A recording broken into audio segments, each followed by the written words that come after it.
Em nome do Pai, do Filho e do Espírito Santo. Amém. Grandes irmãs, grandes irmãos, os fiéis, ontem tivemos festinha na escola. Agradecemos muito às irmãs que prepararam essa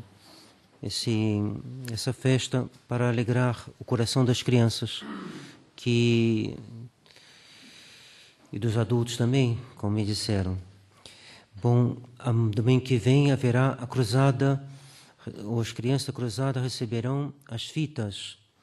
Então, os maiores receberão uma fita maior, os menorzinhos os menores, e assim eles vão se formando nessa grande escola da Eucaristia. Nosso Senhor veio ao mundo para nos ensinar o que pertence já à eternidade. E no dia de hoje, São Pedro e São Paulo é a festa por excelência da fé católica. São Pedro é um penitente porque ele falhou na fé e depois se redimiu. E São Paulo tinha sido perseguidor dos católicos, se redimiu também. E foram eles, os dois, sobretudo São Pedro, mas São Paulo é quase como igual de São Pedro superior pela função e São Paulo grande pela missão de pregar especialmente a todos os gentios, todos os pagãos, ele que aprofundou mais do que ninguém o mistério de Nosso Senhor. Então, esses duas colunas da fé da Igreja, duas colunas da Igreja por serem fundamentos da nossa fé. Receberam a fé, guardaram a fé, e hoje podemos dizer que nessa festa de São Pedro e São Paulo nós temos a festa por excelência da fé. São Leão Magno, nas lições do ofício matinas dessa noite, nos diz que Roma que era mestra do erro, a Roma pagã era mestra do erro. Roma, cada vez que ela conquistava um território, um povo, ela trazia os deuses desse povo e botava em Roma para serem cultuados por todos os romanos. Então eles cultuavam tudo quanto é Deus que existia, falsos deuses, demônios. Então Roma era uma mestra de erro.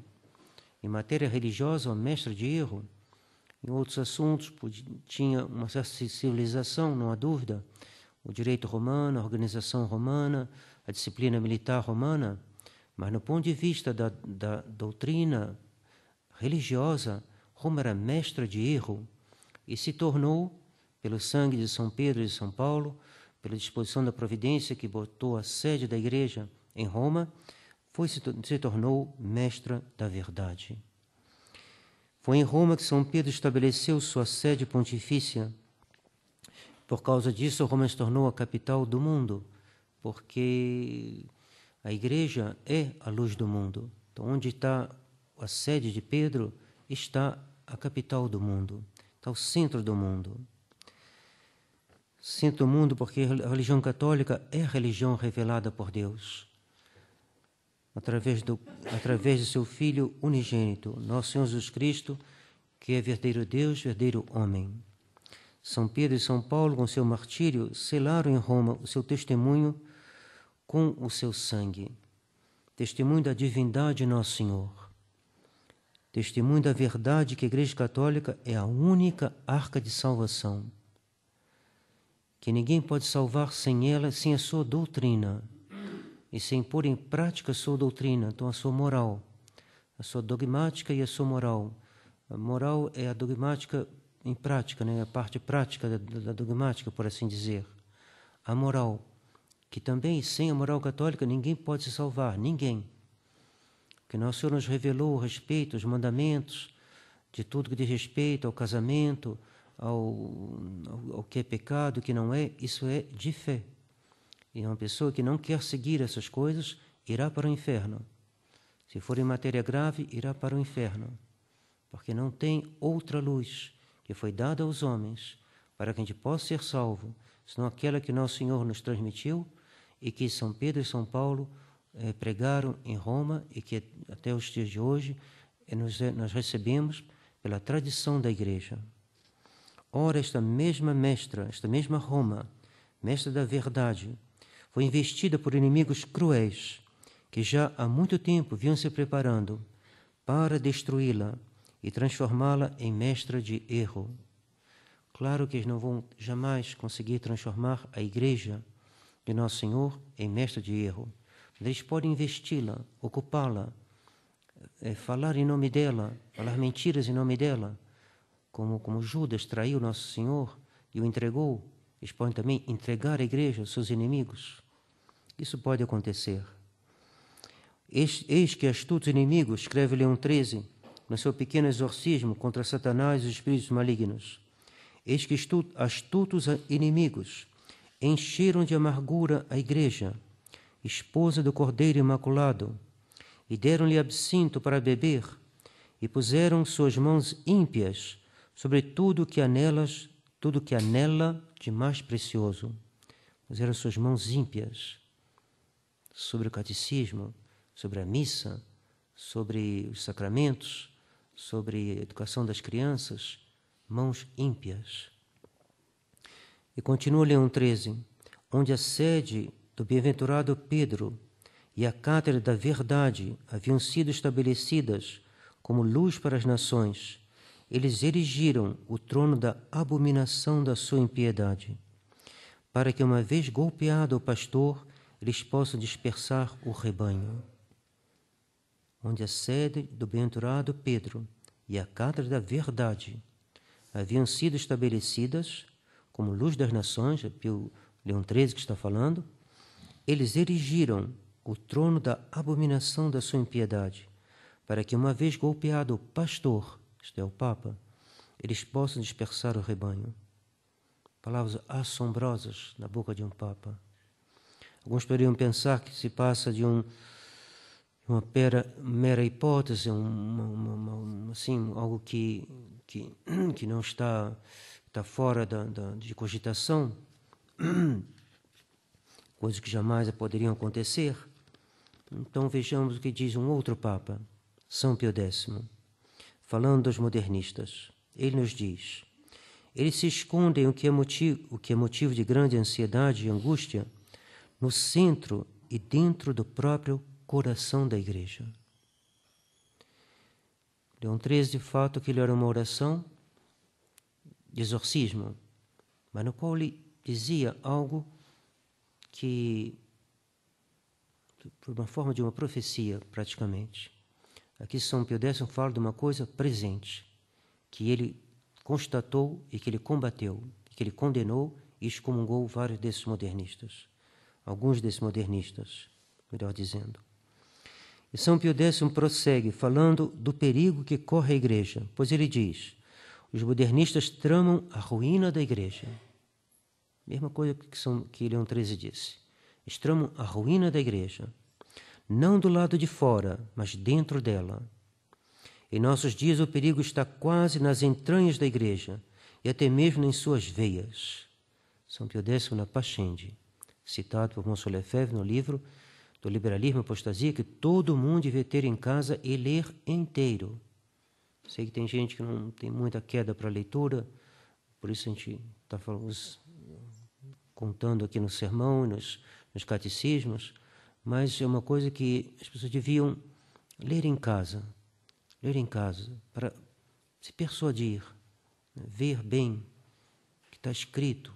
São Pio X falou, Leão 13 falou, e para nos alertar.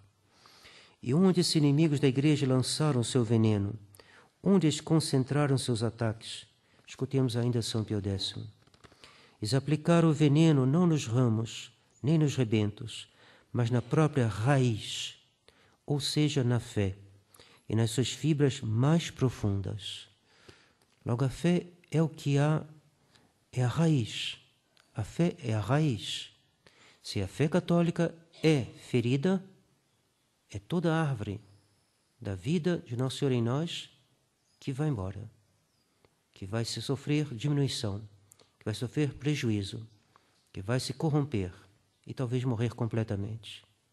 Daí essa importância central que os papas sempre deram, a defesa da fé. Se agora nós nos voltamos para o que escreveram os principais inimigos da Igreja, nós veríamos as mesmas tristes verdades afirmadas por esses homens que sonham destruir a Igreja, a transformando a partir do seu interior, a partir de dentro. Um padre apóstata do século XIX, cujo sobrenome era Roca, predisse um concílio no qual o ensino da Igreja e a sua liturgia sofreriam uma tal modificação que não poderiam guardar nada da forma do que ele chama de Igreja Antiga. Ele, para opor a Igreja Antiga ao que viria, através de um concílio, ele chama os padres do futuro, está no século XIX ainda. Ele diz que os padres serão chamados progressistas. Impressionante. Quase que um século antes, esses homens inimigos da Igreja já tinham o seu plano, já tinham as próprias palavras forjadas. E ele diz que os padres desse futuro vão abandonar a batina e que se casarão. Cerca de 10 mil padres abandonaram o sacerdócio logo depois do concílio para se casar. Tudo isso, diz ele, será consagrado por um concílio, que ele afirma que será o último. Não podemos negar que, em parte, o plano dos modernistas se realiza diante de nossos olhos. É uma evidência. O que eles, porém, não conseguirão é destruir a Igreja, pois nosso Senhor nos disse que jamais os portos do inferno prevalecerão contra ela. Ele prometeu isso a São Pedro. Ela não morrerá, ela não será destruída, mas ela se encontra como Jó, ferida da cabeça aos pés. Nossa Senhora em Salete havia dito: Roma perderá a fé e se tornará a sede do anticristo. Roma pode perder a fé, mas a Igreja não. Roma no sentido do local onde estão os cardeais, onde está o Papa. É verdade que é um mistério, a gente não tem... Mas a Igreja não perderá a fé. A Igreja é um mistério que a gente... Monsenhor dizia quem viveu no tempo de Pio XII, ele dizia, eu nunca poderia imaginar que fosse possível acontecer o que eu estou vendo atualmente. Então, são mistérios, mas que já os papas nos tinham advertido. Eles ferirão o pastor para dispersar o rebanho. É uma realidade. Os que estão em Roma podem trair, como Judas traiu. Eles têm os cargos. Como dizia Santo Atanásio, eles têm os templos, mas nós temos a fé. O que é mais importante? Os templos ou a fé? A fé. Que pese a Igreja de Deus, pergunta o padre à criança na hora do batismo, no começo do batismo, primeira coisa, e os padrinhos respondem pela criança, a fé. O que te alcança a fé? A vida eterna. Sem fé, não há vida eterna. Há o inferno. Então, os que estão em Roma podem trair, como Judas traiu. A Igreja pode sofrer ataques terríveis. Ela pode ser crucificada como Nosso Senhor foi, mas ela nunca desaparecerá, porque ela é divina. Quando Nosso Senhor morreu na cruz, seu corpo permaneceu unido à sua divindade. Nosso Senhor morreu verdadeiramente. Seu corpo e sua alma ficaram separados.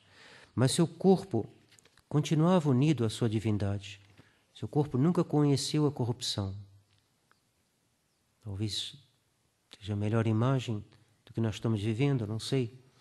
A gente está dentro de um mistério, a gente não tem palavras para exprimi-lo, porque é um mistério que ultrapassa a nossa compreensão. Que sabemos que a Igreja não será vencida, jamais. E ela irá até o fim do mundo, convertendo as almas, sofrendo, mas nunca morta. Assim, a fé da Igreja nunca será corrompida nos corações daqueles que são fiéis a Nosso Senhor. Crise terrível esta pela qual estamos passando. Devemos vigiar e orar, como disse Nosso Senhor. Vigiar significa estudar, ler o que disseram os papas, estudar bem o seu catecismo. Santa Teresinha era a melhor aluna do catecismo. E o padre que dava as aulas dizia, é minha teóloga. Por quê? Porque é necessária essa adesão da inteligência, que adere a Nosso Senhor enquanto Ele é verdade. Deus é verdade. E a fé nos faz aderir a Deus enquanto Deus é verdade. É só depois disso que a alma pode agir de maneira santa. É puro sentimentalismo de achar que a gente pode ter uma grande santidade sem a fé. É uma contradição. É puro sentimento. Tudo começa com a fé. A fé é a raiz. Se não tem raiz, a seiva não chegará aos ramos. Vigiar é estudar tanto o dogma como a moral. Moral é a parte prática do dogma, né? E não se deixar conduzir por este mundo inimigo de Deus, que nos ensina uma outra moral. Hoje em dia a gente se vê cercado, até nos meios católicos, se vê cercado de pessoas que dizem coisas que vão contra a moral católica. E se a pessoa não está firme, ela cede. Por quê? Porque é assim. É uma pressão muito grande, é uma tentação muito grande. Vigiai e orai, estudai. Tem o maior socorro que a vontade pode ter é a clareza e a profundidade das nossas convicções. Se você não sabe que o que está certo, o demônio te derrubará. E você não sabe o que está certo porque você não quis estudar, não quis escutar, não leu o que os papas disseram, não presta atenção no sermão. Então, quando você cair, você cairá por sua culpa. Você não amou a verdade, você não amou o catecismo, você não quis saber, não quis esclarecer. A igreja tinha falado, mas você não quis saber. Deus pedirá contas, que nós não vigiarmos. O mundo é tudo aquilo que se opõe a nosso Senhor Jesus Cristo. O mundo nos diz que a moral católica exige coisas absurdas. É melhor fazer como todo mundo, é melhor seguir o que dizem os médicos de hoje, é melhor usar anticoncepcionais, é melhor relaxar um pouco os mandamentos de Deus. Não se pode viver no tempo todo em oposição ao mundo moderno. O moderno tem razão, pensam alguns. Os de Deus têm que ser abandonados ou diminuídos. Praticamente é isso. É isso que se vê. Se deixa de lado os mandamentos de Deus, porque se acham que são rigorosos demais. E isso dentro dos meios católicos. O Senhor Tessie acha que nos casamentos de hoje, nos meios católicos, é um desastre, diz ele, pela falta de observância dos mandamentos de Deus, respeito às leis do casamento. Caríssimos fiéis, vigiai e orai, porque o espírito é pronto, diz nosso Senhor, mas a carne é fraca. O espírito, ou seja, a nossa inteligência, entende ao menos um pouco. E pudera, queira Deus que ela entenda, queira Deus que ela procure, que se nem ela sabe o que está certo, aí nem o espírito é pronto, aí vai tudo por água abaixo. O primeiro passo é ter o espírito pronto, ter o espírito formado, ter o espírito convicto, senão tudo irá por água abaixo. O espírito, ou seja, nossa inteligência, entende ao menos um pouco, mas nossa fraqueza é grande. E nós cairemos se não rezarmos. Se não rezarmos muito. O combate é gigantesco. É terrível o combate que se trava hoje. Terrível.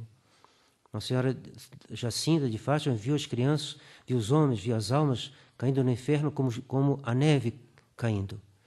Uma chuva de neve é uma chuva, que nem uma chuva.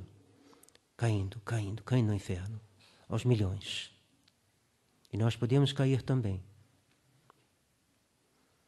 O demônio está desencadeado e roda em torno de cada um de nós. Cada um de nós. Cada um dos monges. Tem ali uns demônios rodando. Em torno de tudo que a igreja faz, de todos os homens. Os demônios estão desencadeados. Eles têm um ódio da gente, têm uma inveja terrível de nós. Eles fazem tudo para nos arrastar para o inferno. E é por um justo juízo de Deus, impenetrável, que Deus permite essas tentações. Justo juízo de Deus, impenetrável, impenetrável. Nós temos que ser humildes, dizer, já que é assim, eu vou rezar. Já que é assim, eu vou me confessar com mais frequência. Nenhum de nós está livre dessas tentações. Se não rezarmos e não vigiarmos, nós cairemos. Vejam que nosso Senhor diz primeiro vigiar e depois orar. Estudem, pois, o catecismo. Peçam conselhos aos sacerdotes antes de agirem. Quem se afasta da doutrina se afasta de Deus. Quem se afasta da doutrina não saberá o que pedir, e sua ruína será grande. Se alguém pecar, porque a gente peca, às vezes São Pedro caiu. Então, se alguém pecar, o que deve fazer? De se lembrar que nós temos um advogado junto ao Pai. Esse advogado é nosso Senhor Jesus Cristo, Ele mesmo, que deu o seu sangue por nós, porque Ele nos amou com um amor eterno. Deus não mente, Deus não falha. Deus deu o seu sangue e Ele continua inteiramente disponível. Quando o Titanic estava afundando, teve pessoas que rezaram. A orquestra, por uma graça especial, começou a tocar cânticos religiosos. Isso certamente ajudou muitas almas a fazer um ato de contrição. E morreram e se salvaram. Porque se voltaram para Deus naquele momento. Deus dá a sua graça. Deus dá a chance às almas. Mas se as almas recusam as chances que Deus dá, virá um momento da justiça. Por ora, e sobretudo, ora é o momento da misericórdia. A paciência de Deus convida o pecador à penitência. E Deus prolonga os nossos dias para que nós nos convertamos. Mas virá um dia que terminará a nossa vida. E virá a hora do juízo. Saibamos, pois, nos arrepender de nossos pecados e fazer penitência por eles. Foi isso que São Pedro e São Paulo nos ensinaram. São Pedro pecou, renegou o nosso Senhor, mas depois fez penitência. Dizem que São Pedro tinha de tanto chorar, havia um sulco aqui no rosto. De tanto chorar, São Pedro chorou. São Pedro se arrependeu. São Pedro foi um grande penitente. São Paulo, igualmente, havia perseguido os cristãos. Havia aprovado a morte de Santo Estevão. Segurar o manto de todo mundo para poderem matar mais facilmente Santo Estevão. E Santo Estevão, antes de morrer, rogou a Deus: Pai, perdoai-lhes, que eles não sabem o que fazem. É mais ou menos a mesma palavra que Nosso Senhor na cruz, mas um pouquinho diferente. Mas ele pediu para aqueles que estavam matando. E São Paulo então vai fazer penitência. E vai se tornar o grande apóstolo dos gentios. Façamos como eles. Façamos penitência. Façamos penitência. Nós temos muita penitência a fazer pelos nossos pecados. Nós recebemos um livro muito interessante de uma religiosa que apareceu, a sua companheira tinha morrido já, estava no purgatório, e apareceu, se comunicou com uma religiosa francesa do seu convento. E foi descrevendo: olha, eu estou aqui no purgatório porque eu não obedeci à superiora. E aqui a gente sofre muito quando pelos pecados que a gente fez, quando a gente magoou a superiora. Muito interessante. Ela diz: eu me sofro também porque tal observância eu não fazia. Eu sofro porque eu fui negligente nos sacramentos. Vai descrevendo, eu não me lembro de tudo. A gente vai ler no refeitório, muito interessante.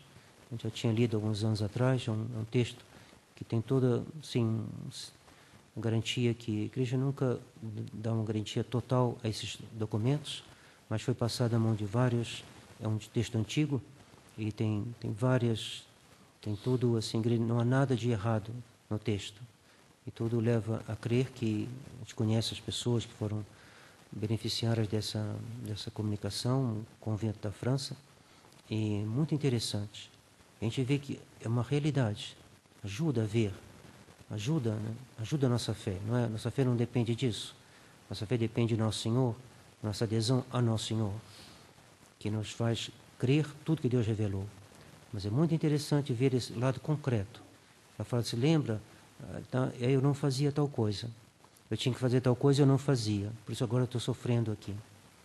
Aqui a gente escuta algo do céu, que a gente escuta a alegria dos bem-aventurados, como se estivessem cantando e a gente ouvindo.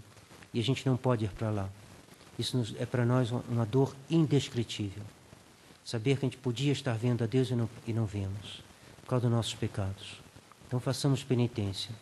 As penitências no purgatório são muito mais duras do que as penitências aqui. Saibamos então, quando tem uma vigília, quando tem um jejum, quando tem a quaresma, quando tem o advento, e não só isso, não só os jejuns que a igreja nos recomenda, ela só impõe 2, quarta-feira de cinza e sexta-feira santa, mas ela nos convida várias vezes no ano, nas 4 têmporas, no advento, na quaresma, mas façamos também essa outra penitência, que é do nosso dever de Estado, bem cumprido, de suportar as pessoas com qual a gente vive e ter paciência uns com os outros. Essa penitência que brota da caridade, que suportar uns aos outros e assim carregar a nossa cruz e ajudar o nosso próximo a carregar a dele. Façamos então como São Pedro e São Paulo. Façamos penitência e sejamos fiéis a Nosso Senhor como eles foram. Eles foram fiéis até a morte. E não foram só eles. Quantos foram fiéis até a morte? E o católico, se ele tradicionalista, esse nome, o que significa isso? Significa seguir a tradição. De quem? Dos santos. Senão é um título que a gente arbora, mas que a gente não merece. Então sejamos como eles, peçamos ao menos humildemente a graça de ser fiel até a morte, não só a morte no tempo, mas a morte daquilo que custa, morrer a si mesmo. Ser mártir do seu dever, dever de religioso, dever de padre, dever de religiosa, dever de pai de família, dever de mãe de família, dever de filho, dever de filha, dever do verdadeiro cristão, que ama a Deus acima de tudo e acima da sua vida. Que Nossa Senhora nos tenha esta graça, assim seja. Em nome do Pai, do Filho e do Espírito Santo. Amém.